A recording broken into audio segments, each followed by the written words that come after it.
We have now constructed a foundation from which we can build numbering systems that will be of use on computers and applicable to real problems. We're building what's called the floating point real representation of numbers. We're going to break this into three subsections, 1.3a, b, and c.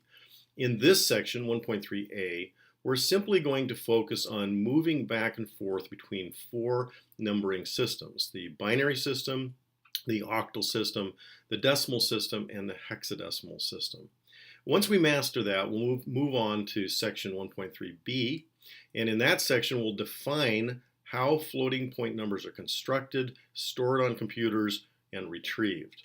And finally, in section 1.3c, we'll look at some anomalies that happen anytime you try to represent an infinite collection of numbers, such as the reals, with a finite set that you can put on a computer. And we'll talk about how to protect ourselves from problems that will necessarily be a consequence of doing that. So with that, let's take a look at the easiest conversion that we can come up with, and that is between base 2, which we call binary, and base 8, which we call octal. Now, the reason this is going to be easy is that binary fits nicely within octal. Octal consists of 8 digits, 0 through 7. Binary consists of only 2, but if you group these into clusters of 3, then there are exactly 8 combinations of 3 binary numbers that will make an exact one-to-one mapping with octal. On the left, you see that mapping, and the sequence of the numbering, it really makes a lot of sense. We just build the binary numbers in order, filling the bits up from right to left until you've fully saturated all 3 locations with 1s. That will correspond to the octal numbers 0 through 7. We can use that table to convert any octal number of any size to binary, or any binary number of any size to octal. And the reason we can do that is because they fit nicely together. So let's take a look at an example just to illustrate how that works. If I want to take the octal number 3142 and convert it to binary, I can use this table on the left column by column. Column here I mean as the 1s column, the 8s column, the 8 squareds column, and the 8s cubed column.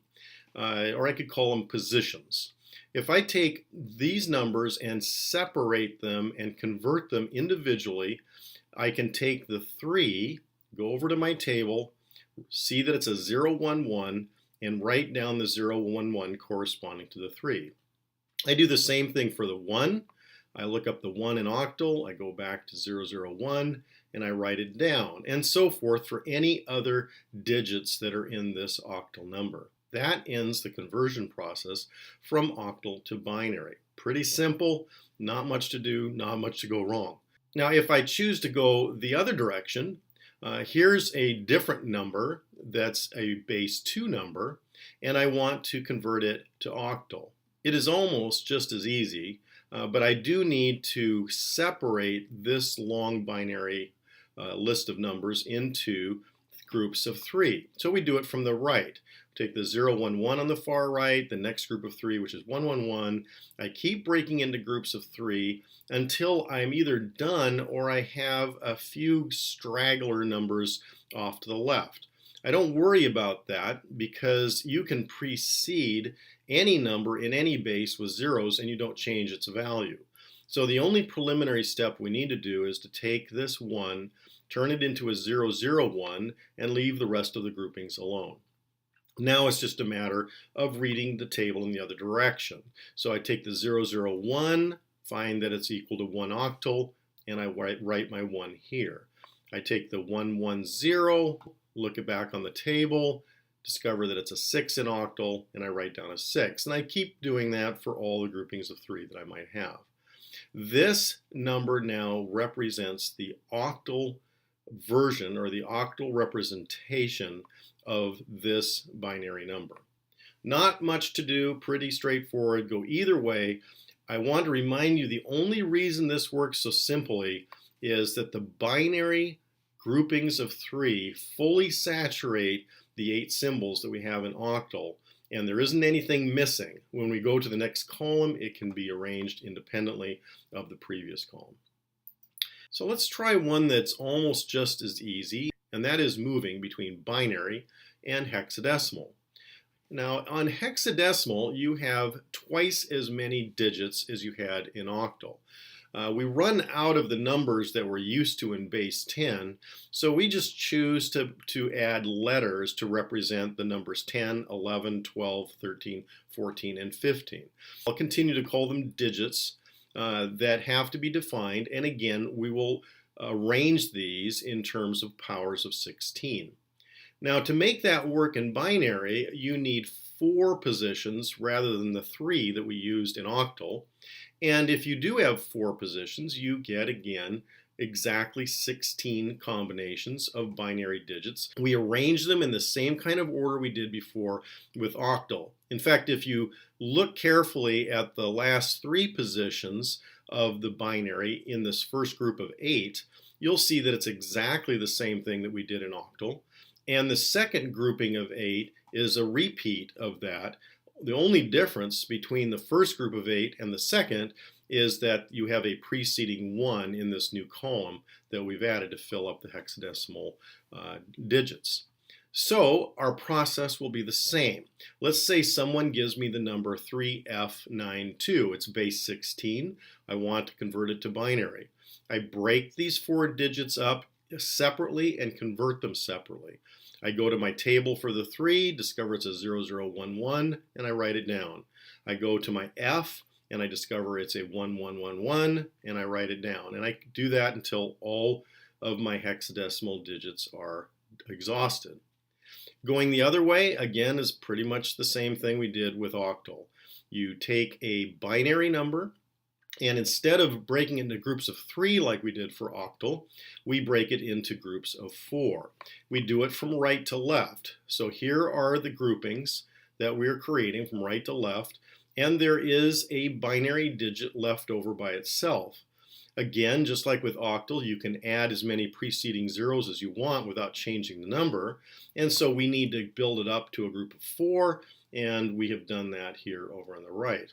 Now it's just a matter of reading the table again. So we go to 0001, we find out that's a 1 in hexadecimal, and so forth. Look at each grouping, check it on the table, and we write down the 4 hexadecimal values that we got in this particular example. So it's really pretty easy. You can go from hexadecimal to binary, back and forth. You can go between octal and hexadecimal by going through binary if you'd like. And so all these combinations are pretty easy to do. There is one, however, that isn't so nice, and that is when we get base 10 involved. Converting base 10 to any other base, or at least the bases that we're using, creates a complication because it just doesn't fit right. You can't get any multiples of 2 or any groupings of 2 to fit into the number 10. So we need a different procedure, and this is what we're going to do. If you take a decimal number and divide it by the base you're trying to convert it to, so let's imagine you're saying base 8, you would take the number and divide it by 8 and look for a remainder. You don't store this thing as a fraction, but rather you create the whole portion of the division and the remainder. So if you ended up getting a number like 10.5 and you were using base 8, then your whole portion would be 10 and the remainder would be 4 because it's 4 parts in 8. The remainder is going to be put off to the side and listed backwards in the order that you want to use it. I'll give you an example so you can see how that's going to work in just a moment. Then you take this truncated result, this whole number that came out of that division, and you repeat the process. Again, you divide it by the base of interest, which is generally 8 in this case, and you again preserve the remainder, and you continue this process until you end up with a whole number or truncated value equal to 0. You still keep the remainder on that last pass, but you are going to be done. And you take the digits that were in the remainder in reverse order of how you created them, and that becomes the order of the number in base 8, or whichever base you're using. Let's use the number 29,893. I want to know what that is in octal. So I follow the procedure. I take the number divided by 8. You could do that on a calculator, and you would end up getting 3,736.625. Give it a try, that's what you'll get. So I truncate that. In other words, I take the whole portion corresponding to that division, and I write it down, and I convert the 0.625 as a remainder. Well, 5 divided by 8 is the same thing as 0.625, and so I say I've got a remainder of 5. I take this 3736 and repeat the process. Divided by 8, I come up with 467, and that one divided perfectly. I had a remainder of 0, and I keep the 0 there. I don't lose track of that. Then I take the 467 and divide it by 8. I get a 58 this time with a remainder of 3, and so forth until I get to a truncated value of 0, in which case the remainder will be just the numerator. This number that you see written backwards is the octal number that I'm interested in. So 72,305 is the converted number of 29,893 in base 10. Okay, so let's go ahead and check it and see what we get. If we go from right to left, the rightmost column is the 8 to the 0th column. The next one is 8 to the first power, then 8 to the second, 8 cubed, 8 to the fourth. If you construct this linear combination, reconstructing the power locations of each column and using these numbers as coefficients, you can reconstruct the original decimal number. So give that a try and you'll find that that actually works. Now you can use this same method for any other base that you want. We don't have a lot of use for base 13 or base 17 or base 95. We're going to stick with base 2, 8, 16, and also 10. The only real reason we're sticking with 10 is because we can't avoid it. You know, we're just, as people, we're too used to base 10. We need it. But all the bases that are convenient for a modern computer, it will be in powers of 2. So it might be easier whenever you need to go to another base, just to go to base 8 first, because it's easy to get from base 8 just about anywhere. So it's kind of up to you on how you want to do that. You can use this procedure directly on any base. I just find it a little easier to use base 8 as an in-between. So with that, we will close this section. We have now learned how to move back and forth between base 2, base 8, base 16, base 10, and we've understood the complications with that. And next time, we are going to look at how floating point numbers are constructed and stored on a computer, and we'll go through a detailed example taking the number pi and putting it in floating point.